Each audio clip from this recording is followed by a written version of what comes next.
एकांश वर्मा जी लखनऊ से। राधे राधे।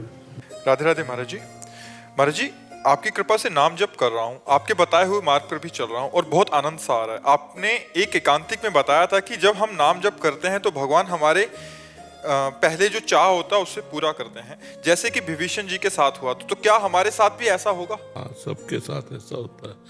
जो छुपी हुई वासना होती है, जब तक वो नष्ट नहीं होगी तब तक परम पद नहीं मिलेगा। तो या तो ज्ञान के द्वारा नष्ट कर दें और या भोगवा के नष्ट कर दें। एक कोल्ह जी और अल्लह जी नाम के दो भाई थे। तो जो बड़े थे वो बड़े धर्मात्मा थे और जो छोटे थे वो राजा के राजकुमार का, बहुत ध्यान से सुनोगे तो इसका उत्तर मिल जाएगा। राजा के राजकुमार से उनकी दोस्ती थी, तो मांस खाना, शिकार खेलना, व्यभिचार करना, ये सब जो एक रजोगुणी जन करते हैं, राजा करते हैं, वो सब करते थे। लेकिन उनके बड़े भाई बड़े भगवत भक्त थे और वो अपने बड़े भाई को भगवान की तरह मानते भी थे, उनकी आज्ञा उल्लंघन नहीं करते थे। तो एक दिन बड़े भाई ने कहा, यार तुम अपना जीवन बर्बाद करते हो, चलो ना द्वारिकाधीश के दर्शन करते हैं। तो जो आ गया, भगवान मानते थे, गए और पीछे मंदिर में से खड़े हो गए। आगे बड़े भाई ने कहा कि कुछ सुनाओ ना ठाकुर जी को। तो उनको सांसारिक गाने आते थे, तो उन्होंने एक दो छंद ठाकुर जी के आते थे, तो वो बड़े लय से भगवान की ब्रज लीला के पद गाए। जी गाए तो द्वारिकाधीश ने कहा, वाह वाह वाह वाह। तो उनके बड़े भाई को लगा कि जीवन हो गया सुनाते हुए, कभी नहीं बोले वाह वाह। मांस खाता है, गंदे आचरण करता है, और एक पद सुना दिया, वाह वाह बोल रहे ठाकुर जी। ये तो सह गए वाह वाह सुनना, उन्हीं को सुनाई दिया ठाकुर जी ने वाह वाह कहा। थोड़ी देर में द्वारिकाधीश का पुजारी आया और कहा, छोटे भाई का नाम जो कि वो कौन से है? तो उनका पीछे, उनका नहीं, भगत है हमारे बड़े भाई। बोले नहीं, ठाकुर जी आपके लिए प्रसाद दिया। उनके गले में माला डाला। उनके हृदय में बड़ी जलन हुई कि मतलब वो पद जरा सा गा दिया तो वाह वाह कह दिया, उसके लिए प्रसाद भेजा ठाकुर जी का। और वो कह रहा कि हम इतने, हमारे भैया भगत हैं, इनको दीजिए। ईर्ष्या बहुत सूक्ष्म वस्तु होती है, उनको बहुत ईर्ष्या लगी। ठाकुर जी से कहा, तुम्हारे लिए पूरी जिंदगी दी और तुमने हमें प्यार नहीं दिया, और ये पाप करता है फिर भी इसको इतना प्यार दिया। ध्यान से सुनना।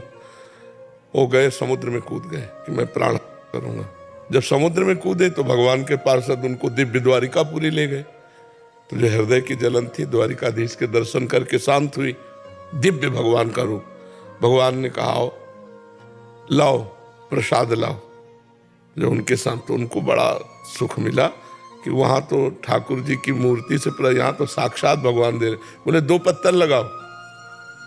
बोले दूसरा किसके लिए? बोले तुम्हारे भाई के लिए। फिर चल पड़ेगी, यहाँ भी भाई, यहाँ भी मतलब उसका आदर। तो उन्होंने भगवान से कहा कि यहाँ भी उसका इतना आदर। तो बोले तुम अभी इसी जन्म के भगत हो, वो पूर्व जन्म से, कई जन्म से भजन कर रहा है। वो महान तपस्वी और भजनानंदी विरक्त संत था।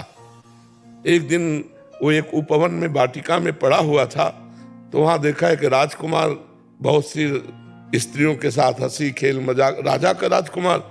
तो उसको लगा कि यार सुख तो इसी में है, ऐसा लगा। तो केवल एक वासना, सुख इसी में है। अगला जन्म हुआ और राजकुमार का संग मिला और सब वो भोग मिले। तो उन्होंने कहा, मेरा भक्त है, इसलिए मैंने केवल एक छूट दी है कि उसकी वासना का नाश हो जाए। तुम अभी आज के भगत हो, वो बहुत जन्मों का भगत है। तब उनका संशय दूर हुआ और अपने भाई के प्रति भाव है। तो समझ रहे ना, कितना भी भजन हो उसे रोक कर पहले वासना की पूर्ति भगवान का स्वभाव है। उर कछु प्रथम वासना रही। अगर हृदय में कोई वासना है तो जो इच्छा करी हो मन माही, प्रभु प्रसाद कछु दुर्लभ नहीं। भगवत प्राप्ति होने के पहले आपके हृदय को एकदम क्लीन किया जाएगा। अब वो ज्ञान के द्वारा वासना हटाई जाती है या भोग के द्वारा, ये भगवान देखेंगे। डॉक्टर है, ऑपरेशन करना पड़ेगा कि इंजेक्शन से दवा देना पड़ेगा फोड़ा को, ये तो वो डॉक्टर जानता है कि आपकी वासना को पूर्ति करेंगे या नष्ट कर देंगे। दोनों बातें हो सकती है ना। कि वासना को जड़ से ज्ञान के द्वारा नष्ट कर देना कि अब मुझे नहीं चाहिए। लेकिन भगवान के साक्षात्कार के पहले ये लीला होगी, जो अंदर वासना है उसकी पूर्ति होगी। जी महाराज जी, इनका एक और प्रश्न था कि मरने से सब जग डरा, मेरो मन आनंद, कब मरी हो कब भेटी हो पूर्ण परमानंद। महाराज जी, ये स्थिति कैसे प्राप्त होती है? जब भगवान का साक्षात्कार हो जाता है। मृत्यु का भय तभी जाता है जब भगवान का साक्षात, नहीं तो तब तक शरीर से प्यार रहता है। दोहागा लेना अलग बात है, नहीं, डर तब जाएगा जब भगवान का दर्शन। देखो प्रहलाद जी को भगवान का दर्शन सब में होता है, तो हिरण्यकश्यप ने इतना हाथियों से कुचराया, पहाड़ के नीचे दबाया, जल में डुबवाया, जहर पिलवाया, डरे नहीं। प्रहलाद जी को डर नहीं लगा। नरसिंह भगवान का इतना विकराल रूप कि सब देवी देवता डर रहे थे, लेकिन प्रहलाद जी को डर नहीं लगा, क्योंकि भगवान में निरंतर डूबे हुए हैं। तो अब मरने का डर नहीं, अभी अपने शरीर में डूबे हुए हैं, तो मरने का डर क्या? जरा चोट के लिए भी हमें भय लगता है, नहीं लगता? तो हम भजन करके भगवत प्राप्ति कर लें तो हम सब भयों से मुक्त हो जाएंगे। भगवान का भक्त निर्भय हो जाता है, क्योंकि भगवान की प्राप्ति हो गई ना। अब जैसे इससे महंगा बढ़िया कपड़ा आपको मिल जाए और ये कोई उतारे तो आपको कोई परेशानी नहीं पड़ेगी, लेकिन बढ़िया कपड़ा मिला नहीं, ये उतारा जा रहा है, तो फिर निर्वस्त्र होने का भय लग जाएगा कि नहीं? तो ऐसे ही हमारा ये शरीर तो छूटे नहीं का, और आगे कोई अच्छा शरीर मिलने का प्रमाण नहीं है। आगे हम कहाँ जाएंगे कुछ पता नहीं, तो भय तो मरने का लग ही जाएगा कि पत्नी छूट रही, पुत्र छूट रहा है, मकान छूट रहा है, संपत्ति छूट रही है, ये शरीर भी छूट रहा है। और अगर प्रभु मिल गए तो अब है कि हम भगवान के पास जा रहे हैं। मरने से सब जग डरा, मेरो मन आनंद, कब? क्योंकि कब मरी हो कब भेटी हो पूर्ण परमानंद। अपने प्रभु के पास जा रहे हैं, अपनी प्रिया जो अपने ठाकुर जी के साथ खेलेंगे, वहीं अब अनंत काल तक रहेंगे।